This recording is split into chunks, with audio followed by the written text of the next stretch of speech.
Most people think self-awareness is a gift. They think if you can see yourself clearly, your flaws, your wounds, your contradictions, your patterns, you are already ahead of the world. More conscious, more evolved, more intelligent, and in one sense that is true. But there is a darker side no one talks about, because self-awareness, when it goes too far, stops being wisdom. It becomes paralysis. It becomes the strange curse of watching yourself so closely that you can no longer move naturally. You analyze every thought before it becomes a sentence. You monitor every emotion before it becomes expression. You question every desire before it becomes action. You study yourself so intensely that your life starts to feel less like living and more like surveillance. You become both the prisoner and the guard. That is the curse. You know too much about your wounds to fully relax. You know too much about your motives to feel innocent. You know too much about your patterns to trust your impulses. You know too much about human behavior to take people at face value. And because you see so much, you stop moving simply. You hesitate. You overthink. You self-correct in real time. You feel yourself performing while you are performing. You do not just live the moment. You watch yourself live it. This is why being too self-aware can become a psychological trap. Not because awareness is bad, but because awareness without surrender becomes self-fragmentation. The modern world worships self-awareness because it sounds healthy. Introspection, emotional intelligence, shadow work, attachment styles, trauma patterns, nervous system language. Everyone wants to know themselves better. But dark psychology asks a colder question. What happens when self-knowledge stops freeing you and starts making you weak? Because that happens more often than people admit. A person who is not self-aware may be blind. That is dangerous. But a person who is too self-aware can become divided. And divided people are easy to exhaust. They see every layer of themselves at once. They feel anger, then analyze the wound beneath it, then question the childhood pattern beneath that, then wonder whether the whole thing is projection, compensation, fear, shame, or ego. So what should have been one human experience becomes a maze. You feel sadness and start studying how you are processing it. You feel attraction and question whether it is real or just loneliness. You feel confidence and wonder if it is compensation. You feel love and doubt whether it is attachment, chemistry, projection, or fear. You are never simply in the experience. You are above it, dissecting it. That distance can feel intelligent. But after a while, it becomes sterile, because there is a difference between understanding yourself and interrupting yourself. That is the first distinction you need to understand. Self-awareness is healthy when it reveals. It becomes unhealthy when it interferes. When it reveals, it helps you see patterns clearly. When it interferes, it makes you second-guess your own humanity. This is why some of the most self-aware people are not the most peaceful. They are the most tired. Tired because they cannot turn themselves off. Tired because every interaction becomes data. Tired because every feeling becomes material for analysis. Tired because they are constantly trying to think their own emotions instead of simply moving through them. And here is the darker layer. This kind of self-awareness often begins as survival. You became hyper-aware because at some point it protected you. Maybe you grew up around unpredictable people, so you learned to read tone, mood shifts, facial expressions, and the emotional weather of the room before something happened. Maybe you were judged a lot, so you became your own critic before the world could attack you first. Maybe you were misunderstood, so now you over-explain internally before you even speak. Maybe you were hurt in relationships, so now your mind scans everything for hidden meaning, hidden motives, hidden danger. That hyper-awareness once made sense. It kept you safe. But what protects you in chaos can imprison you in peace. That is the tragedy. The mind keeps using an old survival tool long after the environment has changed. And now you over-monitor even when no threat is present. Exposes the poison. Because being too self-aware rarely destroys your life dramatically. It does not usually look like rage addiction or obvious chaos. It looks intelligent. It looks mature. It looks reflective. That is what makes it dangerous. It ruins you quietly while still allowing you to appear high-functioning. There are three main ways this happens. Poison 1T. Introspection becomes hesitation. Self-awareness is supposed to help you see clearly. But when it goes too far, it stops helping you move. It replaces action with monitoring. You stop speaking and start rehearsing. You stop choosing and start evaluating every possible meaning of the choice. You stop acting and start asking whether your motive is pure, wounded, authentic, avoidant, or compensatory. And because you can see so many layers, every simple decision becomes crowded. You want to text someone, but then you wonder, am I being genuine? Am I being needy? Am I seeking validation? Am I acting from loneliness? Will this come off too strong, too cold, too available? So instead of sending the message, you wait. Not because you do not know what you feel, because you know too many possible meanings behind what you feel. That is hesitation disguised as depth, and this repeats everywhere. You want to speak in a meeting, but you monitor how you will sound. You want to start a project, but you analyze whether it is aligned, ego-driven, escapist, or premature. You want to share your work, but you question the motive behind sharing it. And while you analyze, simpler people move. This is why over-introspection quietly destroys momentum, because life rewards action more than perfect self-interpretation. Poison 2E. Emotional intelligence becomes self-doubt. This one is subtle because it looks like maturity. You are emotionally intelligent. You can detect subtle feelings. You can name them. You can see the wound beneath the reaction. You can understand dynamics. You can tell when something is projection, shame, fear, attachment, or insecurity. That is useful until it turns against you, because eventually you stop only reading others. You start over-reading yourself. Now every strong emotion becomes suspicious. Every impulse becomes questionable. Every confidence becomes examined. Every attraction becomes analyzed. You feel anger and ask, am I actually hurt? You feel excitement and ask, is this real or avoidance? You feel confidence and ask, is this self-trust or compensation? You feel love and ask, is this connection or attachment? At first, this feels wise. After a while, it becomes corrosive, because you stop allowing yourself to feel anything cleanly. Every emotion must pass through a courtroom before it gets permission to exist. That is the second poison. You stop trusting your inner life. And once that happens, emotional intelligence turns into emotional self-doubt. You become less spontaneous, less decisive, less available to joy, less available to confidence, less available to direct experience. Not because you are numb, because you are scrutinizing yourself so heavily that your natural emotional flow gets interrupted at every step. Poison 3. Pattern recognition becomes relational paranoia. One of the gifts of self-awareness is that you become very good at noticing patterns, especially in people. You notice inconsistencies. You notice manipulation. You notice red flags. You notice subtle disrespect. You notice shifts in tone. Again, useful. Until your nervous system starts treating every pattern like a warning. Now you do not just notice. You anticipate. Someone replies slower than usual. Your mind starts connecting dots. Someone's tone changes slightly. You sense danger. Someone gets close to you.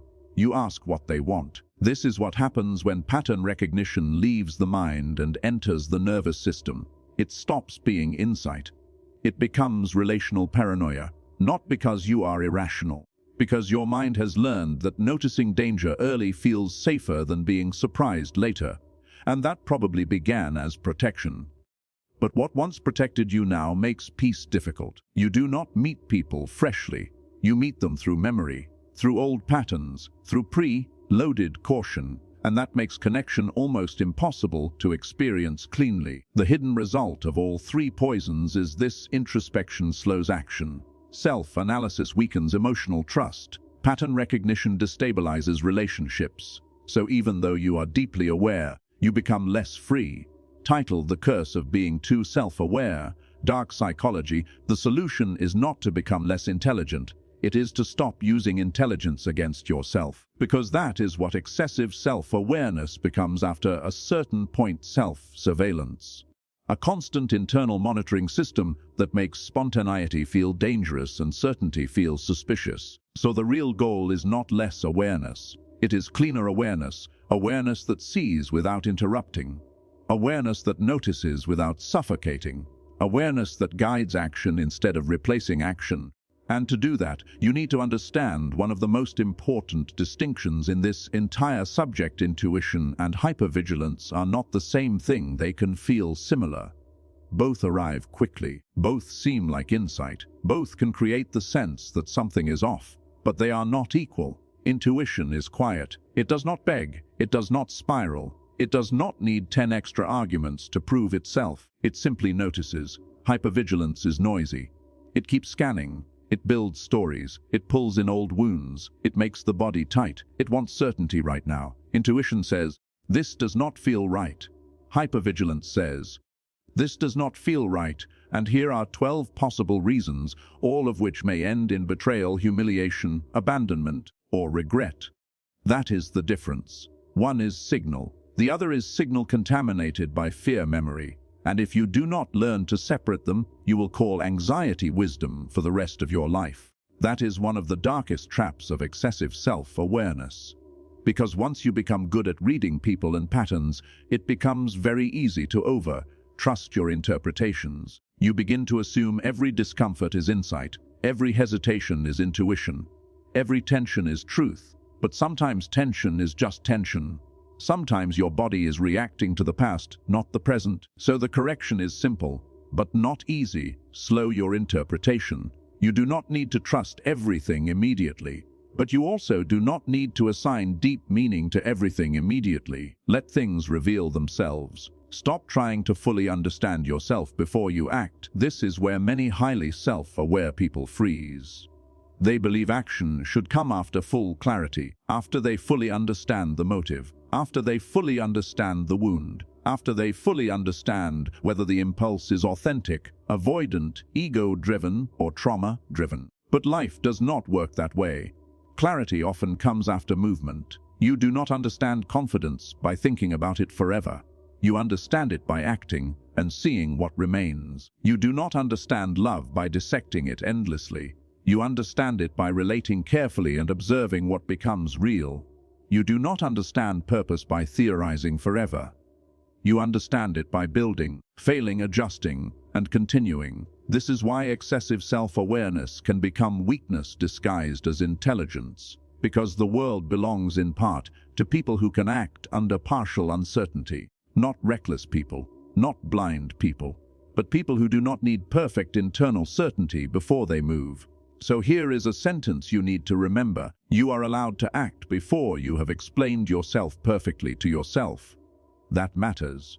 Because many people live as if they need inner permission from every layer of their psyche before they can choose. They want every part of themselves aligned first. That day rarely comes. And while they wait, life keeps moving. Let your body live some experiences before your mind dissects them. The overly self-aware person often lives from the neck up.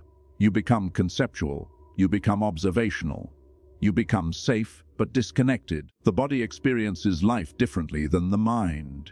The body knows rhythm, tension, warmth, instinct, timing, chemistry, movement. But if you no longer trust the body, you begin supervising it. That is when life starts feeling sterile. So part of healing this curse is returning to embodied experiences, walking without analyzing, laughing without monitoring, speaking without scripting, resting without evaluating, creating without instantly criticizing, feeling without turning every feeling into a case study. You need moments where the body gets to go first and the mind comes second, because otherwise you become a person who understands life better than they can inhabit it. And that is not wisdom. That is elegant imprisonment. Psychology, the final stage, is integration. Because the answer is not becoming less aware, it is becoming less divided. That is the whole game. You do not need to kill your depth. You do not need to become simple-minded. You do not need to stop noticing patterns, motives, wounds, contradictions, and emotional truths. You just need to stop living as if awareness itself is life. Awareness is not life.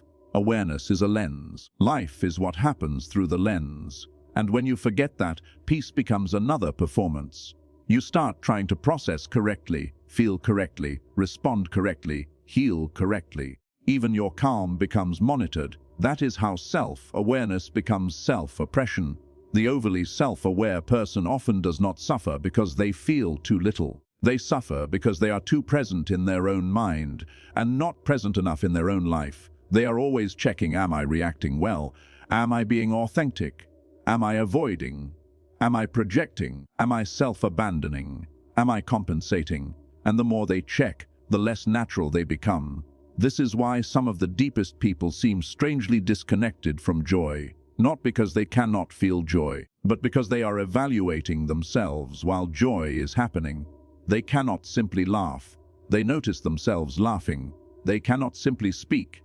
They hear themselves speaking and start editing. They cannot simply rest. They begin analyzing whether the rest is healthy, avoidant, deserved, or protective. That is not depth anymore. That is self-interference. So the first mindset shift is this: you do not need to observe every moment in order to live it correctly. Many highly self-aware people unconsciously believe that if they are not monitoring themselves, they are becoming reckless, naive, or unsafe. So they keep the guard on duty all the time. But a guard that never rests becomes a prison warden. And eventually the protected part of you, the playful part, the spontaneous part, the embodied part, the trusting part, stops coming forward. Not because it died, because it learned it would be immediately analyzed. That is why rebuilding spontaneity is not childish. It is recovery. Recovery from constant internal supervision. Now this does not mean becoming careless. There is a difference between reducing surveillance and abandoning wisdom. You are not trying to become unconscious. You are trying to stop treating every moment like a threat assessment. Spontaneity does not mean foolishness. It means allowing some moments to be direct. Saying what you mean without 5 layers of editing. Laughing without checking how you look. Creating without attacking the work before it exists.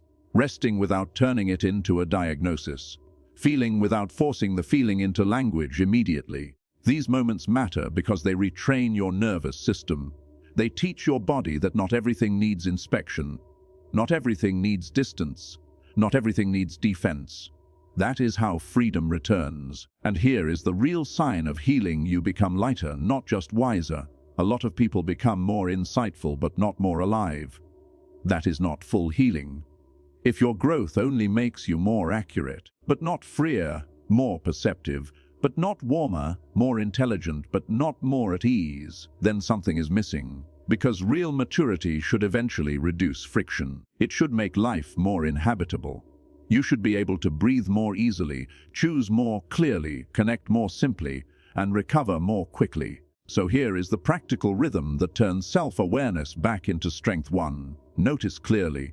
What am I feeling? What is happening? What pattern is here? 2. Do not immediately magnify it. No spiral. No 10-layer interpretation. No making it bigger than it is. 3. Return to life. Take the action. Speak the sentence. Go for the walk. Finish the work. Rest, move. That is the key. Awareness should return you to life, not remove you from it. If your awareness always lifts you upward into analysis and away from direct living, it has become imbalanced. The goal is not to float above your life and understand it perfectly.